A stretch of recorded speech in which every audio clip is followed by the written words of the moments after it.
Your schedule is very busy during the season, but right now it's pretty hectic too. Just give us an update on how you've been, what you've been doing in the off season. Yeah, January is one of the crazier months. Truthfully, it's the 1 month head coaches get on the road and you're really recruiting 26s, and you can have contact with them now. And trying to hit all of them in a short month is very difficult.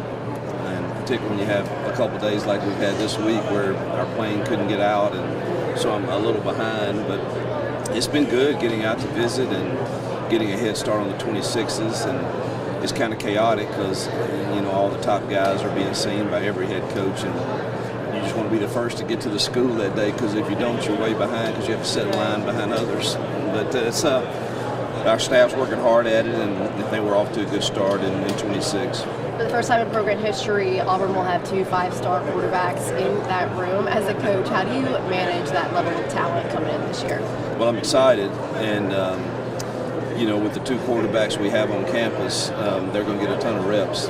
So it'll be really good for spring to get those. Ashton, who's also signed with us, doesn't get here until the summer. But both Jackson and Deuce, I've been really impressed with their maturity. They're in the room studying, and they both want to be great. They're working hard. They're working to develop a rapport with the receivers already, and excited about what they can be. Jackson Arnold, the transfer, one of those 5-star quarterbacks that he was in high school. Now he's on your offense. He has an ability to extend plays. How well do you think he's going to mesh with your offense? Really good. That's why we really wanted him. I thought, if you look at the teams that are excelling, even in the NFL now, their quarterbacks have the ability to make somebody miss. And if you look at his season last year, some ups and downs in the passing game. He had a lot of injuries around him, but when the Alabama game, you watch it, he kind of put them on his shoulders and led them to victory, and that's exciting for me to see that he has the ability to extend plays, and I think he's a really good thrower. There's a reason he was Gatorade Player of the Year coming out of high school, and hopefully we can capture some magic together. Obviously, you guys went portaling this season. Just how aggressive do you think you and your staff were in that portal, and what are some of the big pieces that you're taking out of there and bringing to Auburn? Well, I think you start with offensive tackles. Both X and the ones we brought in there, I think, are upgraded us, and getting too tall back with the new ruling.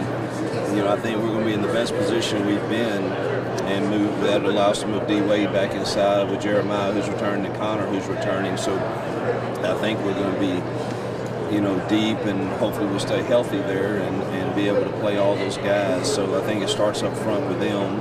Obviously Jackson, we talked about. Receiver, we kind of went for depth and got Horatio, and so and Singleton. I don't know why I keep forgetting. I just think he's been with us, but that guy's pretty talented too. So defensive line-wise, we probably didn't do quite as well. We want one more there, hopefully in spring. When that happens, and at linebacker, we'd like one more, and probably one more DB. But the ones we did bring in, we're excited about for sure. And then you brought 2 staffers in that used to coach at Auburn, Rock Bellantoni and Chad Lunsford, your special teams coordinator. Maybe you didn't coach with them for a while, but they coached at Auburn. Why did you decide to bring them back? Well, I'll tell you, when I got the Auburn job,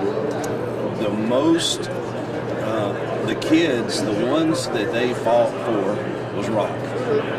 And so that said a lot to me. I'd already promised the guy that was with me at Liberty that he would come, and so I couldn't retain Rock. But, the Derek Halls of the world, when they come in and say, Coach, I'm telling you, this guy is special. And that kind of resonated. And then, getting to know him through the interview process and through finding out we had some common friends, and it kind of made sense. And I thought that was a home run. And then the Chad, we played against each other in a bowl game when he was at Georgia Southern. I was at Liberty, and I was really impressed with him then. But then talking to the people like Tim Jackson, who's been at Tigers Unlimited forever, saying, man, this guy really fits with you. And Rock worked with him and said, Coach, I'd swear by him, And it was kind of tough because I interviewed 2 others, and I loved 3 guys in that process and all 3 had been at Auburn at some point, but ended up thinking Chad was the best fit. Thanks, Coach. I appreciate your time. Yep. Thank you, Rosie. I Yep. appreciate it.